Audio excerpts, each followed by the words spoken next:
Today's discussion is on the stress functions.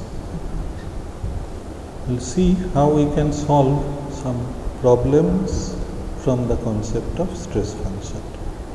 Okay, this is the particular slide. You will be able to see it from the link given, and here this is downloaded. We are going directly into that slide. Now we are discussing about stress functions, but solving a problem in 3D for stress functions is a bit difficult. So what we will do, initially we will start with the stress function for a 2D problem, a plane stress problem. Okay, because in our previous lectures we have discussed about Airy stress function, which is for 2D stress field. Now in 2D we have a single stress function known as Airy stress function, single component. But say in 3D what is shown here is Maxwell's stress function. It has 3 components. Okay, so this is chi 1, 2, 3. In terms of chi 1, 2, 3, the 6 stress components are expressed like this. Now what are the equations of equilibrium? Here we have neglected the body force part as well as the accelerating inertia term. Okay, so this is the simplest form. What is not done here? If we substitute these stress functions, okay, so what are these things? These are the stress values. They are coming from these stress functions. Okay, so the derivative of the stress function is the stresses. So we can substitute these stresses in equilibrium equation. So what we will get ultimately a set of equations in stress functions. You will find that they will get satisfied. Okay, it is not done. You do it, you will see that these equations are also satisfied. Now this proof is done here for the 2D field. Okay, so in a 2D field we have a single stress function. Say this is f. This is sometimes the same thing in normalized plane. The f is represented by u, x, y, z. They are represented by eta and zeta, xi and eta, whatever, the same thing. This f is known as Airy stress function. This is clear? Yes, sir. Yes. Now what is the equilibrium equation there? You see, the equation of equilibrium in 2D field would be, this part is there, sigma zx is 0. From here also sigma zy equal to 0. So you have this part. Okay, these two are the equations of equilibrium in 2D. So here let us substitute for sigma x, sigma y and tau xy. This sigma x, this sigma y, this tau xy. Okay. So this is what we are getting. Del x of sigma x is del 2 phi del y2, so this is del 3 phi of del y2 del x2. And this is del y of tau xy means minus of this thing. Yes, sir. So del x del y2 of del 3 phi. So they are getting cancelled. This is equal to 0. So this is satisfied. This is also satisfied. Now of course these are the body force term. No, it is not there. In the absence of body force, this is true. So this is what we need to do to solve a particular problem. We need to find out a stress function. If we can do that, then we have a solution of the problem. This is quite clear, is it not? Yes, sir. If we can find out a phi, stress function phi, then from there directly we know what is sigma x, sigma y. Simple. Yes, sir. So that is what we use in the other way when we go for displacement equation of equilibrium. We solve for displacement field, Yes. the derivative of which is strength, and then we come to stress. And here what we are doing is from the other way. We are solving for the stress function. We will get the stresses, then we will get the strain, and then we will get the displacement. This is the idea. Okay. Let us see what next. Say some stress functions are given. The stress function, the first case is c into y square. So here everything is in 2D, in x and y. The second case, the stress function is ax square plus bxy plus cy square. Okay, quadratic form. This is in cubic form, x cube, and some more terms are there.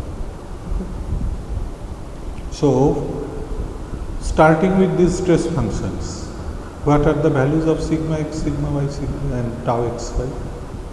These are the equations. So carry out this differentiation. This is what we will get. Yes.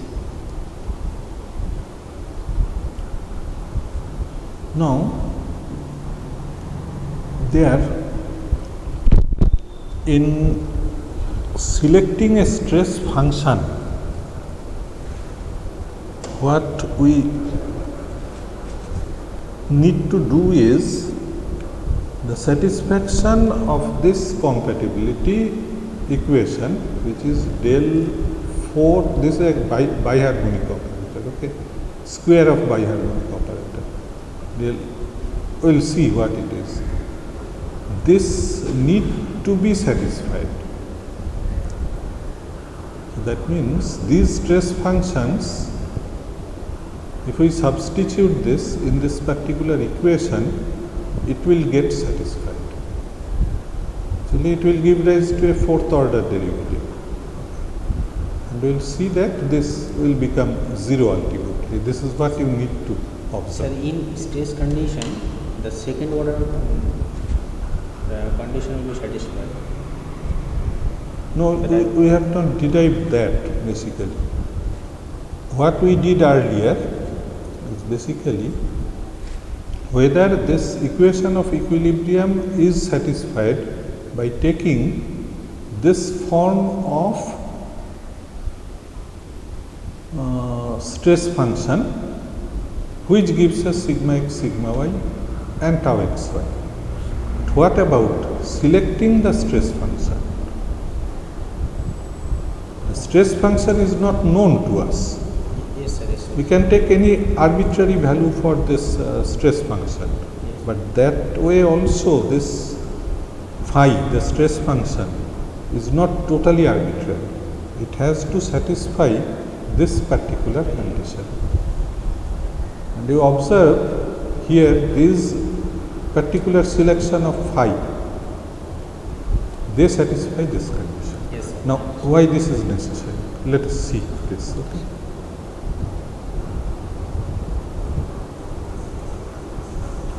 Now, we are considering plane stress condition in 2D. Here is stress function. Plane stress. So this is what is known to us. Yes. Okay. Here, body force part is also 0. Sigma z is 0. Shear stresses with subscript z, they are also 0. What exists is sigma x, sigma y, tau xy. Now, when the body force exists, okay, the problem becomes a bit complicated. Yes, sir. Because they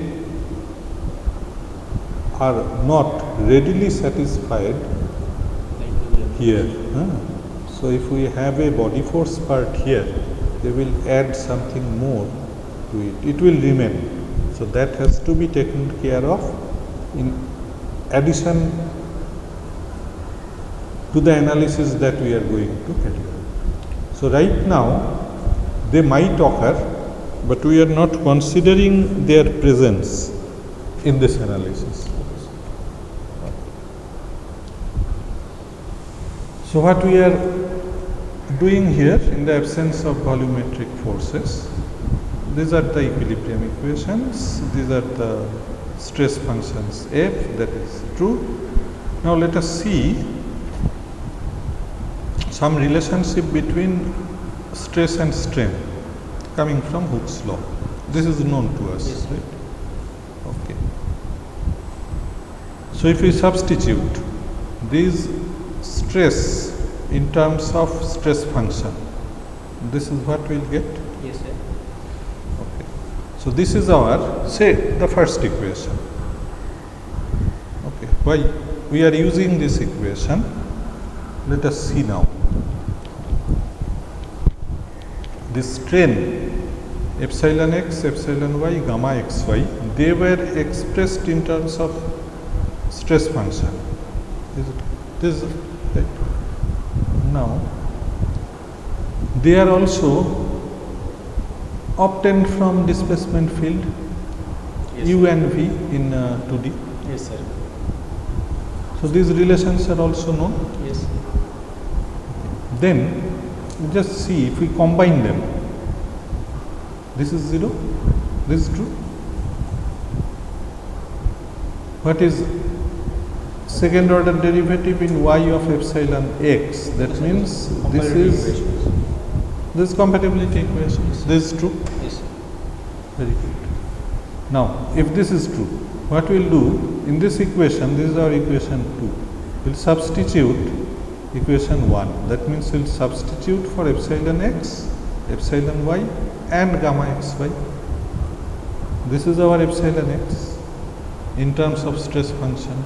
This is epsilon y, this is gamma xy. So, this is what is done. Okay, sir. This is epsilon x, epsilon y, gamma xy. This is an equation in stress function only f is there, gets left. This can be simplified in this form. It is not shown, but you can find it out. Just expand this equation, cancel some of the terms. This is what will remain. Okay. Now what is this equation? Del 2 del x2 plus del 2 del y2 whole square. Okay. Actually their square is there. Okay.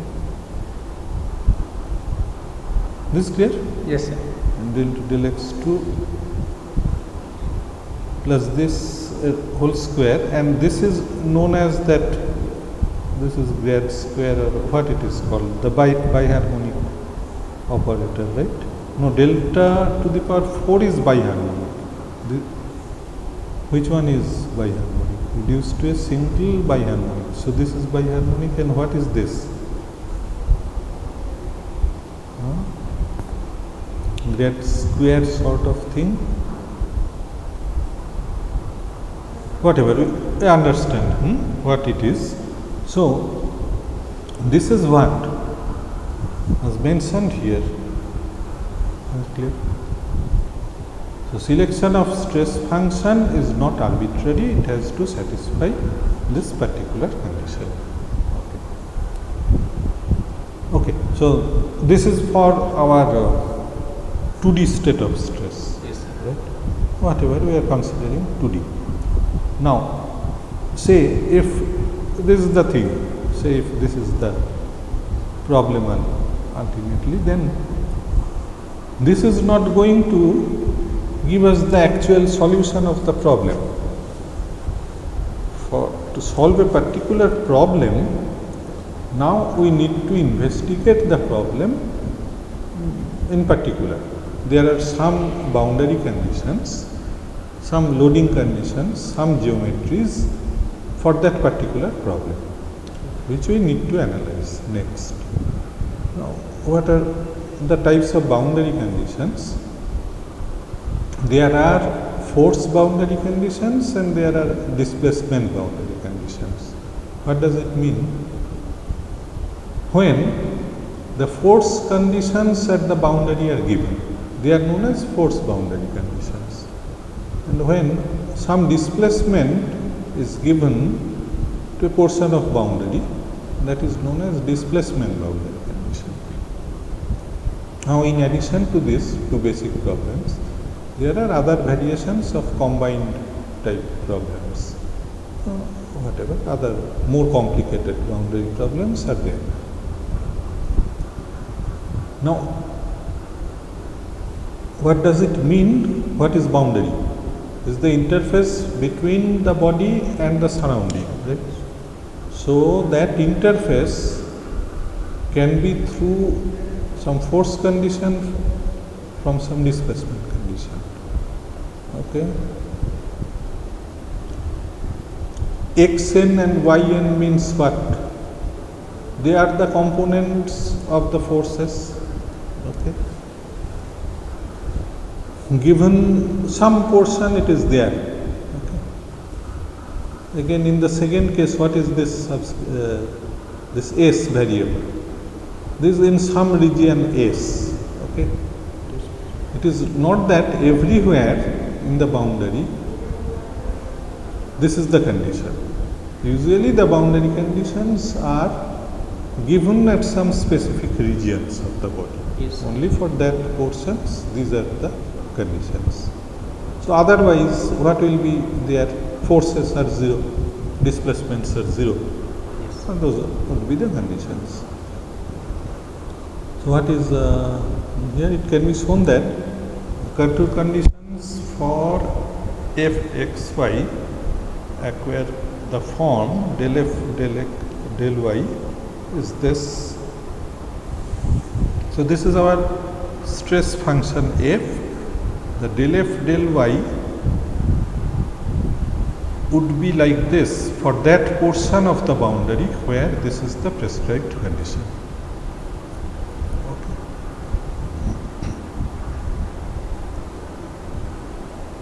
So these two conditions we need to use when solving a particular problem.